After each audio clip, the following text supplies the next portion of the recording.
Why? Because those are the basics. Yeah. Like you teach them the importance of the boring stuff. Because a lot of people want to do all the cool stuff without going through the boring stuff too. But that's where the discipline teaching comes in. What are your thoughts, guys? Like about that, Kevin? Yeah, I love that because discipline. It's important. Muay Thai, any martial arts would teach that discipline. Because at first you don't know. Like at first you just like you're learning. There's so many capabilities, so many possibilities that they could go down. And when you're going against people who have learned it and they've already gone with the possibilities, capabilities, they have a better perception to that.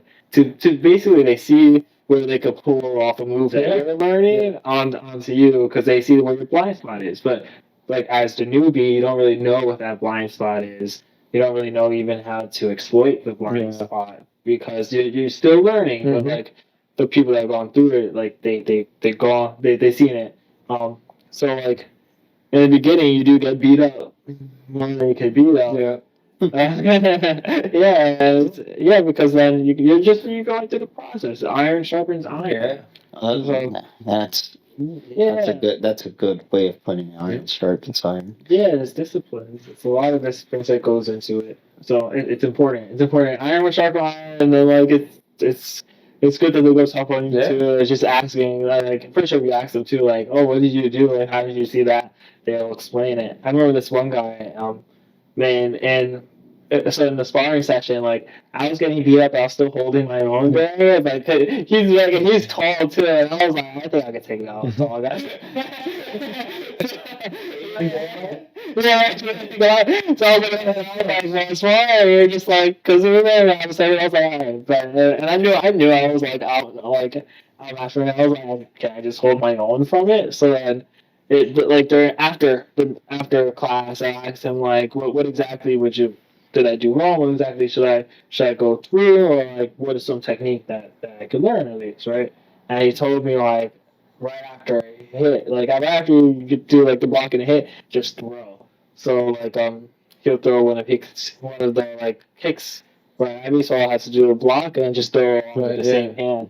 Because then it's like just the reaction time is just like person's still finding balance, person's still pulling back, just give it a nice throw. And I take some of those hints into the next one and they went still through. So iron sharpens iron. I had to like recognize like, hey, he was doing that on me. And I'd be like, oh, I could do it again. So I think learning fundamentals is like the most important thing, right? And that's the discipline that I think is the. So if you discipline yourself to just take in all the fundamentals, those pathways start to open up in such a way that once you have it, that muscle memory, you can then expand on it in that like instantly, right? So if like you know what you got to do because of the sequence that's happening, and you go through the basics, if you do it enough, I think from there, like an artist, you're able to kind of like, well, if I come at it like this with a different stroke, then maybe I get this result from it.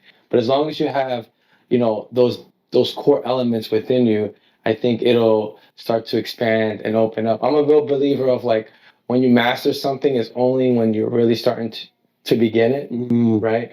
Because from there, it's like, okay, you know everything, but now how do you add your signature? How do you take this art form and bring it to the next level?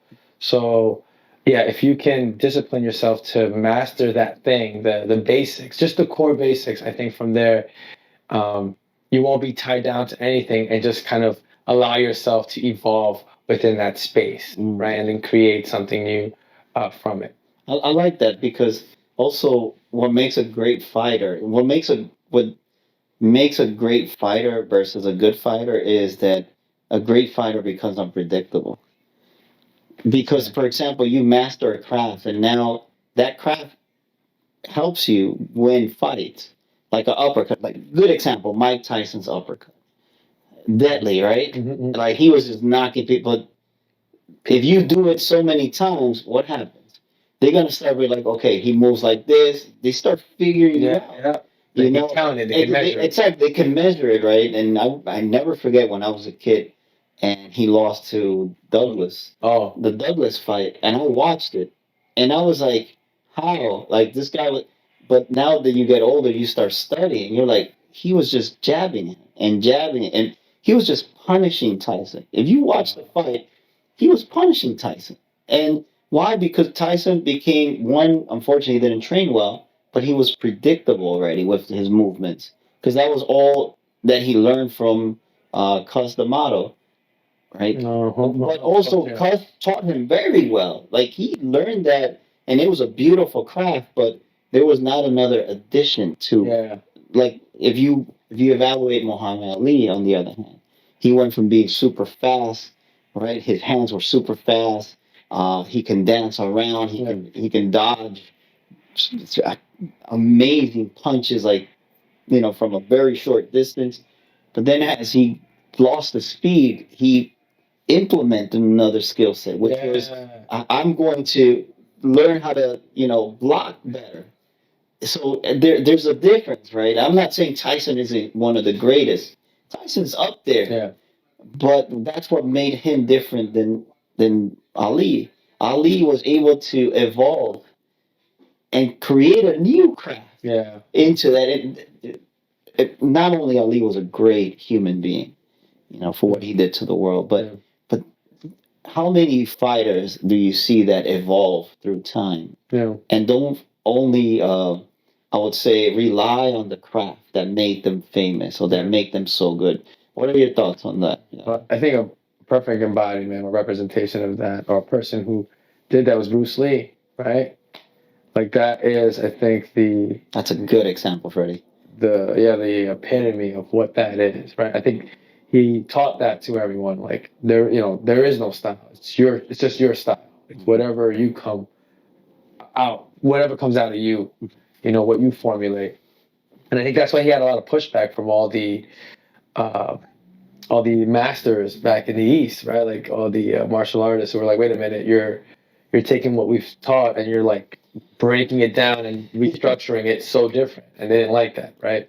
But it goes to show you, like, like what he did on that level was so impressive. Like it was almost like like deity form.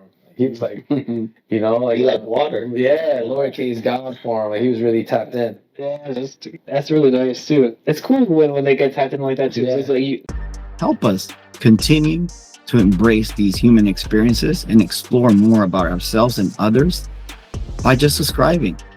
If you like our content, definitely like, comment, share it. But also, if you want to be part of our podcast, all you have to do is leave a comment and tell us what you want to talk about.